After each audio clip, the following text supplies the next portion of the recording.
Anybody ever seen that? Yeah. What that is, the shocks are blown. He still has springs in there, but the shocks are gone, so he has no dampening. And what the dampening does is it slows down the movement, up and down.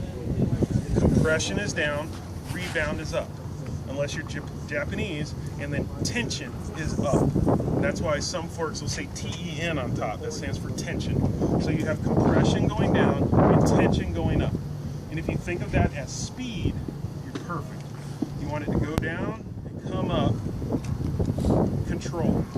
Same with the shock in the back. How you control that, there's a lot of stuff inside. I'd love to tell you all about it. I'll talk suspension all day long.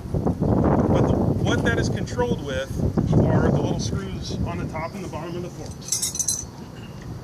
The best way I've found to describe those are spigots, faucets. You turn them off, no water flows. You open them up, a lot of water flows. Same thing with the oil. If you open them all the way up, a lot of oil is going to flow. They're going to go really fast. If you close them down, a little oil is going to flow, and it's going to move very slow. The end. That's all it is. And what you want, back to not having to learn suspension, but instead just getting the bike to do what I want it to do.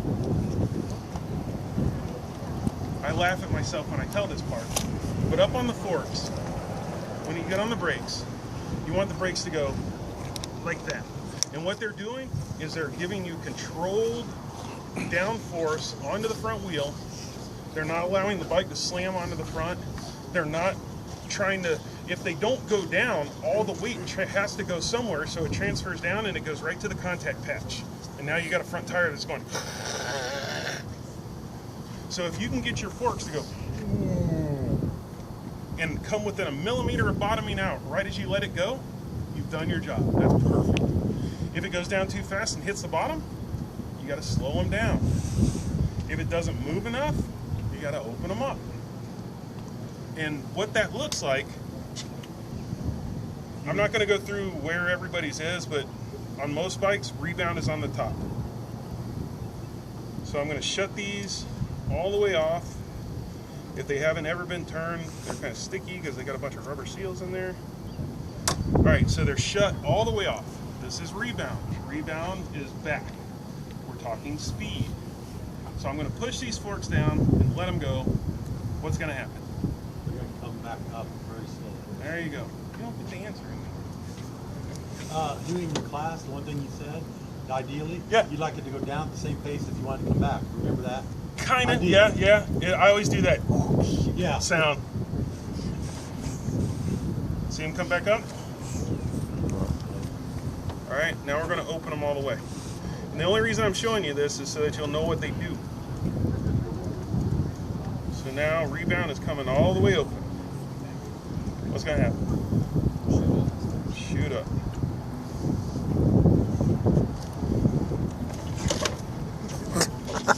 Cool? Now who's ever done that on their bike? Who's played with them and done them all the way in and all the way out? That's awesome. What you want your bike to do is to go down and come within a millimeter of bottoming out, and then when it comes back up, you want it to go. Whenever you let go of the brake, do you care about rebound? Or are you thinking about, oh, I need to let the brake go real slow so my bike comes up real slow? Nope. You let go of the brake and you turn in, right? What you want your bike to do is go, what's next? If it's too fast, this is how I describe things that you guys feel just from having listened to a bunch of them. If it's too fast, this is what you feel. Right? Because as soon as you let that brake, you're going to start turning in. So it goes down, it comes back up too fast, and the tire's like, I can't, what are you doing? I can't. If it's too slow, this is what you feel. Why are you turning? Where the hell are we going? What are we doing? That's called packing in. Because every time you hit the brakes, every time you hit a bump, it just gets lower and lower and lower and lower, and it can't come back up. And pretty soon, it just gets twitchy. But the whole time, the bike's like, I don't know where I'm going. You want the bike to go, what's next? Now what are we going to, oh, we're turning? Okay, let's turn. And what that sounds like on a fork, if I can record this and keep it, it sounds like this. whenever I push on a bike, I can do it blindfolded. You're clear to go. Go. If I can make a bike go, that's a perfect setup for just me pushing on. Compression, same way, down here. Wait, where do I put these? Yeah. Yeah. If you ever get scared or wonder or not know where or anything else, turn everything out a turn and a half. You can get within 5 seconds of your pace with everything turned out a turn and a half, I guarantee you.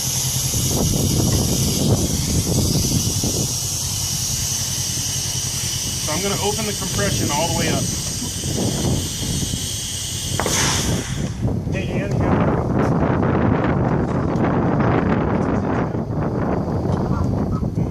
sounded like a duck.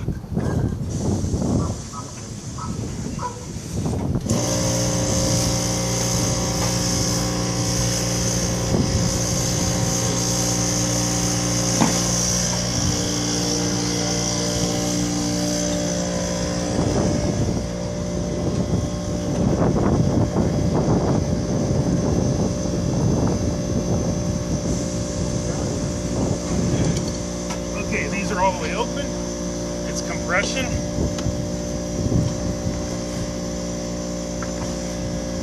That guy's going to feel a bump whenever he goes into turn 10 and grabs the brakes. It's going to go boom, just straight through the stroke. You want it to be controlled down through the stroke. The front is all braking and turning. The rear is all acceleration. Everything I said for the front about braking, take it, flip it over backwards, and think acceleration. When you come out of a turn 7 here, you want the bike to pretty much come close to bottoming out at the end of the acceleration zone. Because if it's too hard and it doesn't squat, or it tries to go down but it's doing it so slowly, all that force that wants to go that way can't get down to the ground. So just like braking with something too hard, it's going to find the weak link. And the weak link is the contact patch between the tire and the ground. So you're going to turn in, you're going to crack the throttle, it's going to want to try to squat and drive. It can't squat, so it's going to spin. Or it's going to have a sticky enough tire, and it's going to pivot, it's going to wheelie. And either way, if it spins, it's just going to spin, and maybe you can control it, try to drive out, and you're just going to have people passing you.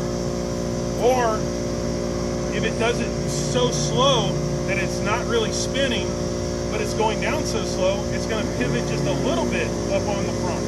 And it's going to lighten the front. So you're going to come out, get on the gas, and the bike's just going to go this way. Then you're going to have to roll off the gas, lighten up the front, and then get back on the gas. So if you come out of 7 and you're getting on the gas, yesterday, he was going up turn 1. Bike was hard as a rock. I didn't do it. Bike was hard as a rock. He goes up turn 1, he's climbing the hill, he's on the gas. He doesn't realize it, that even in that little, it's not really an acceleration zone. But for that bike it is. He's climbing the hill, he's on the gas, his front end's skimming. It's trying to find a home. He goes to turn it into the other side, nothing's there. Straight to the ground. You know, and so it can make your bike run wide, it can make it push. If you ever find yourself where you're in a turn and you're getting on the gas and you're going that way and you have to roll off the gas to load up the front and get it to turn again, believe it or not, that's not the forks, that's the rear. But that goes back to coming to me and saying, hey, when I get on the gas, it goes that way. I'll come over and go, okay, yeah, I know what it is. Or in some cases, I'll go, bam, all the way through, and I'll go, I know what it is. Because you're getting on the gas, you're slamming through to the bottom, and then you're doing the same thing. Then you're pivoting. All right, so we've covered the 4 parts of a turn, the kind of things that can happen, sag, what compression and rebound does, and what kind of dampening. And then the last little part of this is geometry. I personally am not a fan of changing geometry, which is where the bike lives and how it sits and how it faces, by using preload. Some people are, I'm not. So to get the bike to sit back on the back a little bit, they'll add preload in the front so that it'll do this. I'm not a fan of that. There's things on the bike that you can change geometry without changing the suspension. And to do that, on the back, a lot of bikes have places that you can put shims in. They have, most aftermarket shocks have things that you can turn on the bottom to raise the ride height in the back. Okay, novice meeting's almost ready, so you're gonna have to follow him. 30 more seconds. What you'll have to do is leave here and run and beat him. Look, he's old. All right, hold on. With the geometry changes, it's the same thing, but it comes back to you guys just telling me what the bike's doing, me thinking and going, no, the suspension feels good. Let's make changes with the geometry instead of the suspension. So the main thing is, be comfortable with the bike, be comfortable with making changes, find a problem, then make changes. Don't necessarily go inventing problems by reading a book and going, I'm going to make my bike turn faster by doing this. No, if your bike's turning, it's turning, period, the end. If it's not turning, then get in a book or then come and see me. Does anybody have any specific questions? Yes? What do you do when the rear end moves a lot under hard braking? Back up to the, it is a rear problem, but it's also a front problem. If it's going too slow, down through the stroke in the front, just like the acceleration thing, if it's going too slow, it's going to pivot. It's going to raise the rear end. So what you have to do is you have to speed. You either have to get it to go through the fork better, to come within 1 mil of bottoming out, which will make it just go, and then the rear end won't matter. But if you're getting that and the rear end's still dancing around, you speed up the rebound a little bit. Because then when the bike pivots like this, the rear tire will stay on the ground. If the rebound's too slow, when this comes up, the rear tire's going, hold on, wait a minute, okay, now I'm touching the ground again. If the front end's too soft, you're blowing through, hitting the bottom, and then pivoting. Okay. Then try speeding up the rebound in the back a little bit to keep the rear well. So when your bike does this, the rear will stay on the ground a little bit. Yes? So on corner exit, you're saying compression, right? It's either too slow or too fast, and that'll give you different problems. On the rear. So, right, on the rear. So one, high speed and low speed. What's used here, or under acceleration? How do you accelerate? Hard, quickly. Then you're probably in the high speed. Okay. That's why I asked that. And what he's saying is in the back, the compression on the shock has a high speed and a low speed. And generally, the low speed is for acceleration, the high speed is for bumps. But some people can transition and get on the high speed circuit. Most 1,000 guys will stand the bike up and slam it, and they'll get into the high speed circuit. Most 600 guys are going, so they're in the low speed circuit. Okay. So the answer is, I don't know. Right. We have to see how you accelerate out, and even then, it might be different for every corner. A 7, you're probably standing up and slamming, Yeah. but if you're having a problem with 1, definitely low speed. Right. Okay. So what are you gaining? Slowing or opening up compression? You're trading grip for something, or? Yeah, if you're spinning. No. I'm just want to know. If you're spinning, you want to open it up a little bit so that the bike squats. Do you dirt bike? Yeah. I have. If you dirt bike and you have nice, loamy, good moisture content dirt, when you gas it, it digs down through the dirt and it has grip that whole time, but your bike goes and accelerates out. This, it should kind of feel the same way, where it's going and it's keeping the contact patch on the ground by transitioning the weight back and going. If it's too hard, your bike on linoleum, your dirt bike, because you whack it, it can't transition, it can't dig down, there's nothing to claw on, it just instantly spins. So if you have a street bike that's way too hard, you come out of a corner, you crack it, it just spins. Anybody else? Yes, sir.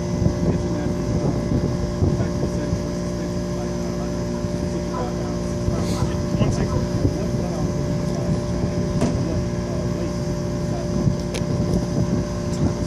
It depends on if I can get your sag with the clickers and how much money you have. I deal with that every day at the shop. No, for real, every day at the shop, man. I have people that are 7 pounds. They weigh 167 and they want more. Okay, I'll put it in. No problem. Yes, sir. But then I have guys that are 220. They're like, man, I ride this back and forth to work. I go up the mountains once a month. Can you make it work?